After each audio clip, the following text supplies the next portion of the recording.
kita ini dapat sertifikat enggaknya nanti. Ya, aksi nyata dengan topik kriteria ketuntasan tujuan pembelajaran. Kemudian tujuannya adalah merancang memodifikasi kriteria ketercapaian tujuan pembelajaran. Ya, kita lihat dulu apa itu KKTP. Biasanya kita membacanya dengan KKTP. KKTP adalah singkatan dari kriteria ketercapaian tujuan pembelajaran. Salah satu istilah penting yang harus dipahami dalam konteks kurikulum merdeka, dalam KKTP, pendekatan pembelajaran difokuskan pada bagaimana menilai apakah tujuan pembelajaran telah tercapai atau tidak, menggunakan kriteria yang berbeda, baik dalam angka kuantitatif maupun kualitatif, sesuai dengan karakteristiknya, yaitu apa tujuan pembelajaran, aktivitas pembelajaran yang digunakan, kemudian asesmen yang dilaksanakan. Kita masuk tujuan pembelajaran. Tujuan pembelajaran merupakan deskripsi pencapaian 3 aspek yang kompetensi, yakni pengetahuan, keterampilan, sikap, diperoleh siswa dalam satu atau lebih kegiatan pembelajaran yang disusun secara kronologis berdasarkan urutan pembelajaran dari waktu ke waktu yang menjadi prasyarat menuju capaian pembelajaran. Kemudian, bagaimana menentukan ketercapaian tujuan pembelajaran itu? Kriteria yang digunakan untuk menentukan apakah peserta didik telah mencapai tujuan pembelajaran dapat dikembangkan pendidik dengan menggunakan beberapa pendekatan, di antaranya menggunakan deskripsi.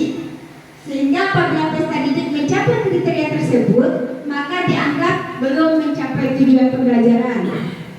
Yang kedua, menggunakan rubrik yang dapat mengidentifikasi sejauh mana peserta didik mencapai tujuan pembelajarannya.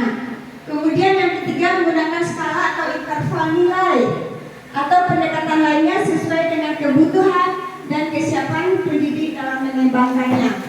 Mungkin masing-masing kita sebenarnya sudah memahami ini, tidak perlu panjang-panjang. Pendekatan 1, contohnya menggunakan deskripsi kriteria. Contohnya dalam tugas menulis laporan, pendidik menetapkan kriteria ketuntasan. Laporan peserta didik menunjukkan kemampuannya menulis dan eksplanasi, misalnya hasil pengamatan dan pengalaman secara jelas. Laporan menjelaskan hubungan kausalitas yang logis disertai dengan argumen yang logis sehingga dapat meyakinkan pembaca. Itu pendekatan 1. Nanti ada deskripsi kriterianya, apakah memadai atau tidak memadai, kita memilih itu saja. Kemudian kesimpulan, peserta didik dianggap mencapai tujuan pembelajaran jika minimal 3 kriteria memadai. Jika ada 2 kriteria masuk pada kategori tidak tuntas, maka perlu dilakukan intervensi untuk agar pencapaian tujuan pembelajaran peserta didik dapat diperbaiki selanjutnya. Kemudian pendekatan kedua menggunakan rubrik. Bapak Ibu juga mungkin sudah tahu apa itu rubrik ya. Kita lanjut saja karena ini agak padat sedikit. Ada contohnya. Kemudian contoh yang ketiga menggunakan interval nilai. Diasumsikan untuk setiap kriteria memiliki bobot yang sama sehingga pembagi merupakan total dari jumlah kriteria.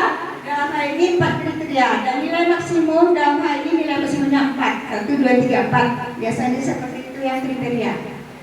Kemudian lanjut tujuan pembelajaran.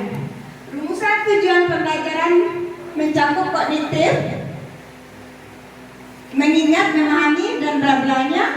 Itu dimensi pengetahuan, faktual, kesatuan dan prosedural serta metakognitif. Perilaku capaian seperti kecakapan hidup, kritis, kolaboratif, produk belajar Pancasila, beriman, berkemerdekaan, kemudian kreatif, komunikatif, dan global gotong royong.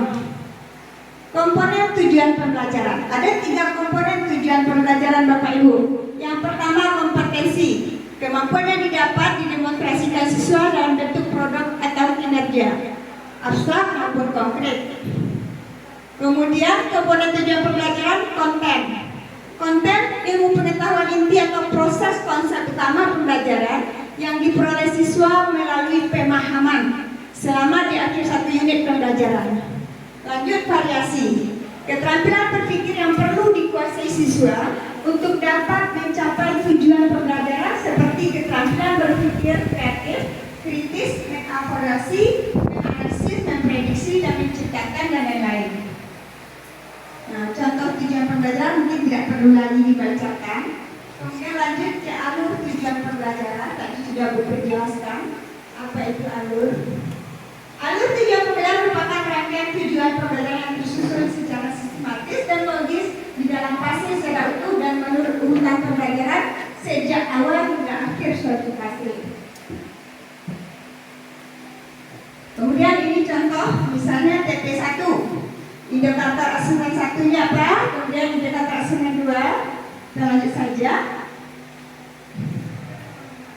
Kesimpulan, pelaksanaan asesmen formatif dapat dilakukan dengan memperhatikan hal berikut.